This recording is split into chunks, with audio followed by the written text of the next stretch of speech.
We are locking these two legendary Gothic icons under a pitch-black light, and we're going to see which one of them genuinely fluoresces with the telltale crimson of the Blood Drinker. The Sons of Sanguinius, the Sons of Curse, the Blood Angels versus the Night Lords. Who is the genuine article? It's time to peel back the layers of ceramite armor and find out for certain. So, let's set a truly grimdark scene. One of these legions literally consumes blood to live, while the other consumes your very sanity for sport. Both are sculpted from the very essence of nightmares. But tonight we determine which one is the authentic vampire. This isn't just flashy clickbait. These are the cold, hard, grimdark facts. First, let's strip the paint from the bat-winged pretenders. The Night Lords absolutely look the part. Their armor is the color of a starless midnight. Their capes are fashioned from the flayed skin of their victims, and they sport bat-winged helms that look like they were ordered from a discount Nosferatu prop outlet. They scream through the void, peeling entire populations like grapes, and then broadcasting the gruesome highlight reel like it's some perverse late-night Vox transmission. But here is the critical twist. Once you peel back all of that elaborate stagecraft and theatrics, they're just dudes. Yes, they are gene-enhanced, transhuman super soldiers to be sure, but they are still baseline humans who have to actively work at being scary. There's no inherited blood curse, no flawed gene seed that demands they consume hemoglobin shakes to function. They are the ultimate edgy theater kids of the 41st millennium, the ones who discovered that if you just yell boo loud enough and with enough conviction, people will swear on their lives they saw a ghost. Are they terrifying?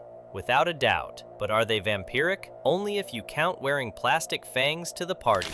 Now, let us walk the hallowed marble halls of the Fortress Monastery on Baal. Here you will find the Blood Angels. They are beautiful, they are utterly broken, and they are biologically compelled to drink blood. The red thirst isn't some minor glitch or a post-heresy bug.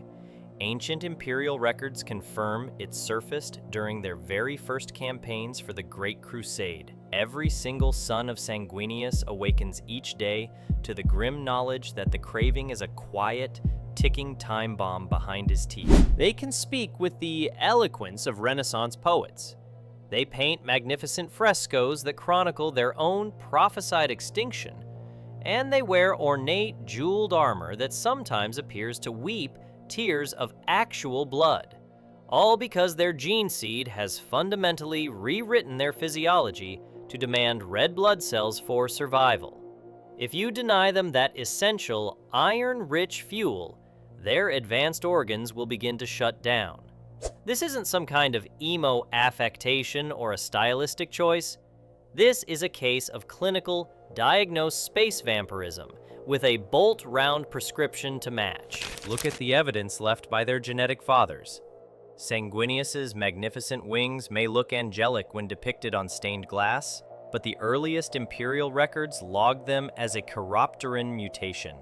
In other words, giant bat wings that the Emperor's tireless propaganda team cleverly slapped a halo onto.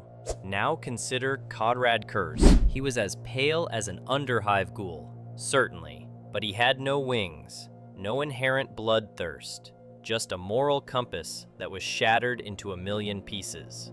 Kurz kills legions to prove a philosophical point. The Sons of Sanguinius kill because their very cells are screaming out for iron. One Primarch is a grim cautionary tale about the devastating effects of trauma. The other passed down a physical, unquenchable thirst that literally defines his entire legion, even millennia after his death. So, tell me again which one of those sounds more like a vampire. If the back of your neck feels weirdly exposed and vulnerable right now, then congratulations. You now understand precisely which legion to truly fear when the darkness falls. Now, drop your hottest take in the comments below. Should the creators lean even harder into the space vampire angle for the Blood Angels? Or should they keep the tragic element more subtle? Let's compare their initiation rites. Every Blood Angel is effectively born twice. First, as a starving, desperate orphan on the harsh sands of Baal, and second, as a space marine, sealed inside a golden, claustrophobic coffin. For 365 grueling days, They are intravenously drip-fed a horrifying cocktail of their own recycled blood, a gene seed soup, and, this is not an exaggeration, the actual blood of their Primarch. They do not eat solid food. They simply absorb this concoction. When they finally awaken, their canine teeth have become slightly, but noticeably longer, and their eyes catch the light with crimson highlights. The Night Lord's initiation, they beat each other senseless with lightning claws until only the most brutal survivors stop crying. It's brutally effective, no doubt, but it involves 0 blood transfusions, 0 hereditary hunger, and 0 semblance of a vampiric sacrament. The Blood Angels adorn their vast fortress monastery with breathtaking statues that are engineered to cry literal blood from ruby eye sockets. They commission soul-stirring requiems that require the power of 3 full choirs and the auditory might of 2 Thunderhawks worth of pipe organs to perform. Their highest, most sincere compliment is, "He died beautifully." This is not the culture of a military organization. It's the culture of a 3-century-old vampire count who just happens to be cosplaying as a superhuman soldier. The Night Lords, by contrast, hang flayed corpses from their ceilings like cheap horror movie props. It's horrific, yes, but it is pure shock horror, not the tragic, romantic, aristocratic vampirism we see in the Blood Angels. One legion is the Phantom of the Opera, the other is a low-budget grindhouse slasher film. You can guess for yourself which one sparkles under the moonlight. When it's crunch time on the battlefield, the evidence becomes even clearer. The official 40k rule set lists the Red Thirst as a fundamental battle trait for the Blood Angels, giving them bonus attacks if their unit charged that turn. That isn't a description of high morale.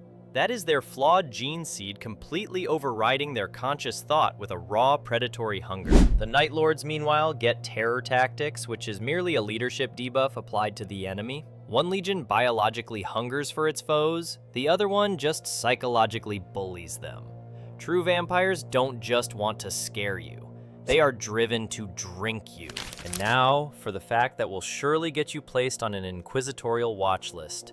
The Blood Angels are in possession of the actual body of Sanguinius, interred within a golden sarcophagus deep within their fortress on Baal. His physical remains are the Legion's most closely guarded secret and their holiest of holy relics. But here's the truly unsettling twist.